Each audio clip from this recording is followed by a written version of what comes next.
Hi friends, ഇന്നത്തെ video Mexican toffee കേക്കിൻ്റെ ഡിസൈനിങ്ങും crumb കോട്ടിങ്ങുമാണ്. ഇതിനു മുന്നേയുള്ള ഒരു വീഡിയോയിൽ ടോഫി സോസ് തയ്യാറാക്കുന്നതിൻ്റെയൊക്കെ ഡീറ്റെയിൽഡ് ആയിട്ടുള്ള റെസിപ്പി ഞാൻ ഇട്ടിട്ടുണ്ട്. കേക്ക് ബോർഡിൽ ഫസ്റ്റ് ലെയർ വെച്ച് കൊടുത്ത് സ്പെഷ്യൽ സിറപ്പ് കൊണ്ടൊന്ന് വെറ്റ് ചെയ്തെടുക്കാം. അതിനുശേഷം ആവശ്യത്തിന് ക്രീം കൊടുക്കാം. ഇനി ഈ കേക്കിനെ സ്പെഷ്യൽ ആക്കുന്ന ടോഫി സോസ് കൂടി ചേർത്ത് കൊടുക്കാം. അത്യാവശ്യം നല്ല രീതിയിൽ തന്നെ ടോഫി സോസ് ചേർത്ത് കൊടുക്കാം. കേക്കിൻ്റെ എല്ലാ ഭാഗത്തും എത്തുന്ന രീതിയിൽ സോസ് സ്പ്രെഡ് ചെയ്ത് കൊടുക്കുന്നുണ്ട്. ഫില്ലിങ്സ് ആയിട്ട് ഞാൻ എപ്പോഴും കാഷ്യൂ നട്ടാണ് യൂസ് ചെയ്യുന്നത്. സാധാരണ മെക്സിക്കൻ ടോഫിയിൽ കപ്പലണ്ടിയാണ് ചേർക്കേണ്ടത്. പക്ഷേ എനിക്ക് കുറച്ചുകൂടി ടേസ്റ്റ് തോന്നുന്നത് ഈ നട്ട്സ് ചേർക്കുമ്പോഴാണ്. അതുകൊണ്ട് ഞാൻ എപ്പോഴും കസ്റ്റമേഴ്സിന് കൊടുക്കുമ്പോൾ നട്ട്സാണ് ചേർത്ത് കൊടുക്കുന്നത്. ഇനി സെക്കൻഡ് ലെയർ വെച്ച് കൊടുക്കാം. സെക്കൻഡ് ലെയറും സിറപ്പ് കൊണ്ട് നന്നായി തന്നെ ഒന്ന് വെറ്റ് ചെയ്തെടുക്കാം. അതിനുശേഷം ആവശ്യത്തിന് ക്രീം കൂടി കൊടുത്ത് ഒന്ന് സ്പ്രെഡ് ചെയ്തെടുക്കാം. ഈ ക്രീം ബീറ്റ് ചെയ്യുന്ന സമയത്ത് ഈ ക്രീമിലും ടോഫി സോസ് ചേർത്തിട്ടുണ്ട്. ഇതിൻ്റെ എല്ലാം ഡീറ്റെയിൽഡ് വീഡിയോ ഇതിന് മുന്നേ ഞാനൊരു മെക്സിക്കൻ ടോഫിയുടെ വീഡിയോ ഇട്ടിട്ടുണ്ടായിരുന്നു. അതിൽ ഡീറ്റെയിൽഡ് ആയിട്ട് ഇട്ടിട്ടുണ്ട്.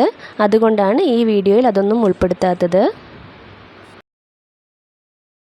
ഇനി ടോഫി സോസ് കൂടി ചേർത്ത് സ്പ്രെഡ് ചെയ്തെടുക്കാം. അതിനുശേഷം ഇതിനകത്തും ഫില്ലിങ്സ് ആയിട്ട് നട്ട്സ് തന്നെ ചേർത്ത് കൊടുക്കാം.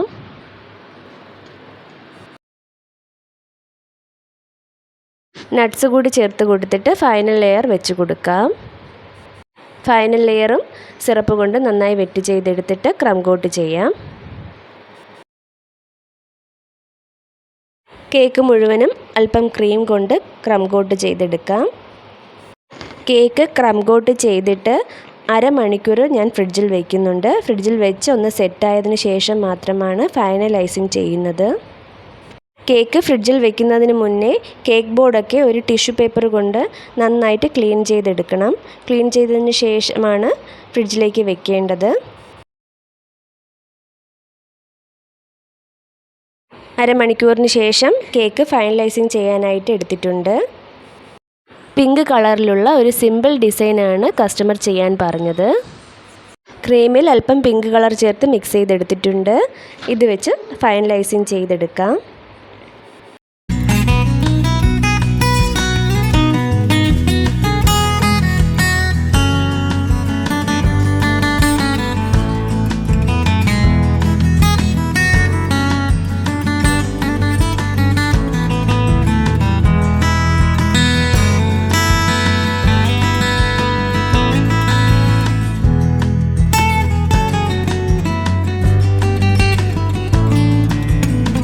സൈഡൊക്കെ ഒന്ന് ഫിനിഷ് ചെയ്തെടുത്തതിന് ശേഷം ഒരു സ്ക്രാപ്പർ കൊണ്ട് സൈഡിലൊരു ഡിസൈൻ പോലെ കൊടുക്കാം. ഇനി ഓയിൽ ബ്രഷ് കൊണ്ട് കേക്കിന് മുകളിൽ ഒരു വേവി പോലെ ഒരു ഡിസൈൻ കൊടുക്കാം.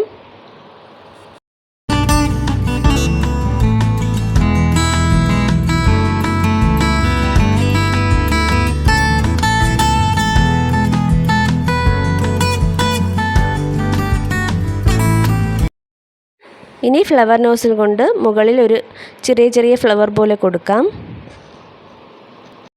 കേക്കിന് താഴെയും ഈ നോസിൽ കൊണ്ട് തന്നെയാണ് ഡിസൈൻ കൊടുക്കുന്നത്. കസ്റ്റമർ തന്ന റെഫറൻസ് പിക്ക് നോക്കി അതുപോലെ തന്നെയാണ് ചെയ്ത് കൊടുത്തത്.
കേക്കിൻ്റെ ഫൈനൽ ലുക്ക് ഇതാണ്.